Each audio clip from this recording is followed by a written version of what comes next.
Hi everyone, so I'm back with another video. Here I'll give you a detailed version of what I did while I was preparing so you can get an idea out of it.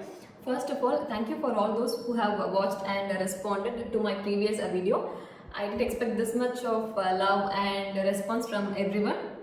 I'm glad that I could connect with the majority of the people, and I'm sorry I couldn't respond to each and every one of your questions.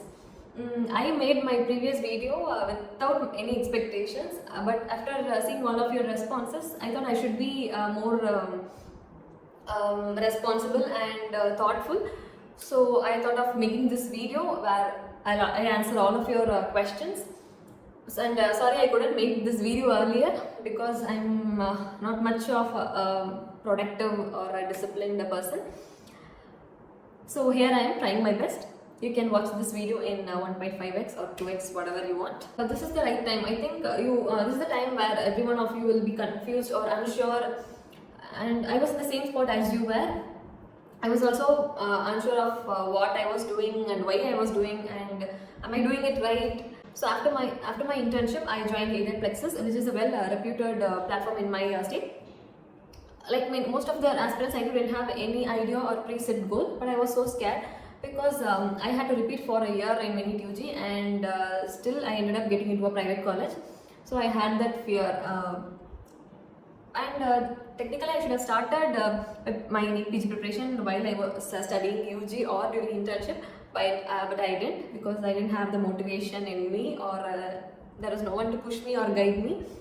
Only after seeing my seniors getting into a good government colleges, I had the hope. So I wished somehow I should get a good clinical seat in any government college. That was my wish. So majority of the subjects I did from Aided Plexus. For Path and Micro, I did it from Dharshini.R ma'am. Trust me, it is one of the best life decisions that I had made. Seriously, because I was so weak in Path and Micro, and I have zero knowledge in pathology because I didn't study well in my second year. I was so weak, I literally hated it. And but Dharshini.R ma'am was so wonderful. She even made me like pathology. She basically spoon-fed all the topics, that too in a fun way to remember. So I did her main videos first, and for the next couple of reads, I just read from her notes. And for the subsequent reads, I just watched her rapid revision videos in 2x speed. So this was my plan for Path and Micro. And she also has LRR videos of Path and Micro in YouTube. It will be very useful during your last minute revisions. And she also has a Telegram group in which she will post daily quizzes during your exam time, which would be very useful for you. And I will recommend it even for a second year student and also for a post internship aspirant. So by mid-December my classes got over, and after that I started my first read. You know, right? First read is the one that you are going to start once your classes are finished. So I also started BTR by that time, and I didn't put a separate schedule for BTR because that would take another 20 days. So what I did was I did my main notes and BTR side by side. For example, if I want to study surgery, I would watch the BTR video of surgery. It would take me around 4 to 5 hours or even half a day. And after that, I'll start reading my main notes of surgery. So I basically did both my main notes and BTR side by side. So for every reads, you should shorten the duration. My first read took about 2 to 2.5 months to complete, and my second read 1.5 months and 1 month, and so on. So if you are using BTR, don't just use it as a revising material, that is reading for once and then keeping it for revising at the last. No, it should also be like a main source. It should be revised again and again. What I did was I made whenever I start a subject, I would make sure that I watch the BTR video of that subject first, and then I would read my main notes. It may seem small and concise, but trust me, it contains almost 60 to 70% of the information what your main notes has. You have to revise it again and again. You have to be thorough with all the points. It may seem small or concise, but trust me, it contains 60 to 70% of the information that you have in your main notes. So for smaller subjects, I used only BTR.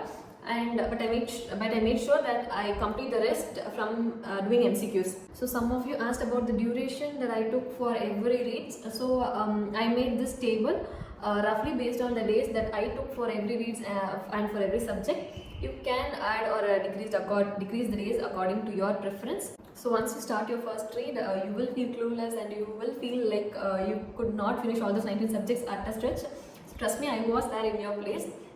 I didn't finish 2 to 3 smaller subjects until February, and only during March I managed to complete them, like read for the first time.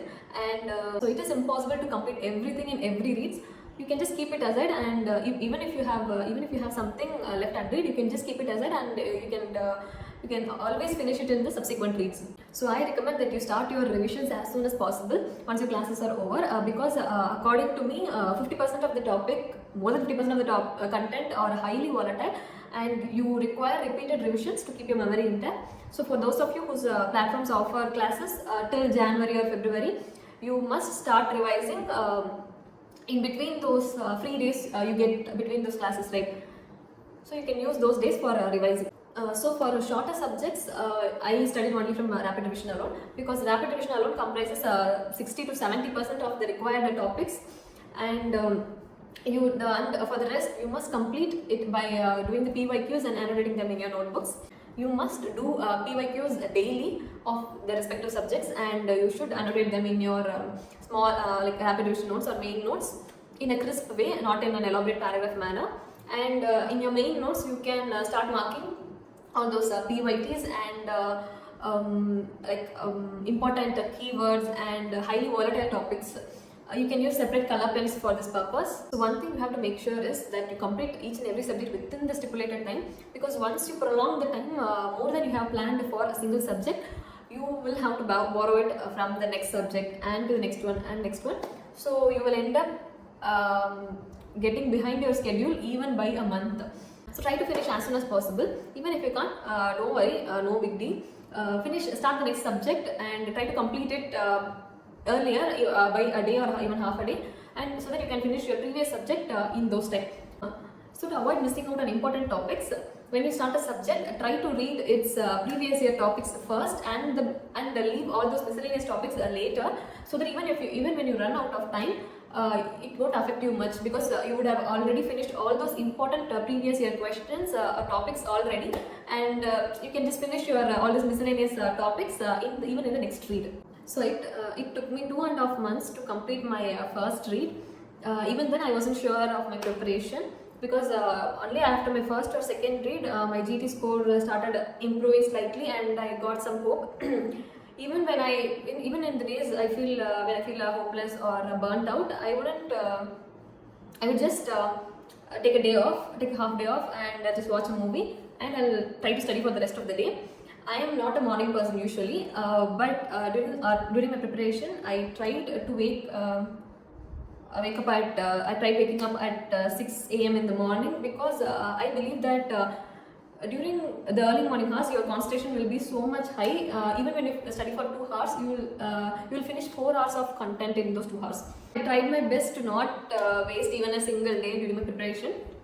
I kept 2 buffer days per month for completing all those incomplete topics, and 2 break days on which I'll just watch a movie or a series like that.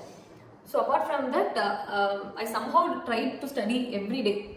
So at first I tried studying for 8 hours per day. I used the famous Pomodoro technique, that is having 25 minutes of a focused time period, and which is separated by a 5 minutes break. Or sometimes I'll just study for 45 to 50 minutes and I'll have a 10 to 15 minutes break.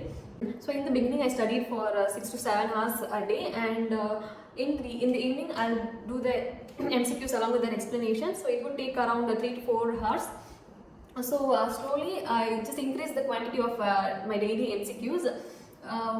Just 3 to 4 months before my exam, I started doing 200 MCQs per daily. I'll split it like 50 MCQs in the morning and the rest in the evening and the night. Trust me, there will be days where you will feel very, very, very low. You'll feel like all your batchmates will make it somehow, and you'll be left behind, and you'll see all your non-medical friends living the best of their 20s. And when you are miserable, sitting in a room for most of the time, and having to ask money from your parents for everything, and literally everything will make you sad. You will imagine all those fake scenarios. Trust me, these are also the things I have been doing for the last 1 year. It is going to be difficult. It is going to be difficult. You have to sacrifice something. Like I said, I was not a very productive or a disciplined person. I sacrificed my undisciplinedness. The first thing I did was to buy a monthly calendar, and before every read I used to schedule for the whole cycle. I used to put a schedule for that. I'll plan the schedule, and I'll write everything in the calendar, and I'll keep it in my study desk. So this I'll do for every cycle, and every night before I sleep I used to plan for the next day. Like I used to put all the small things that I'm going to do. It's like micromanaging. It will help you regulate your day and be in control of your time. So I'll be continuing this video as part 2, and it will be hopefully uploaded in 1 or 2 days. So thank you, and very all the best for everyone.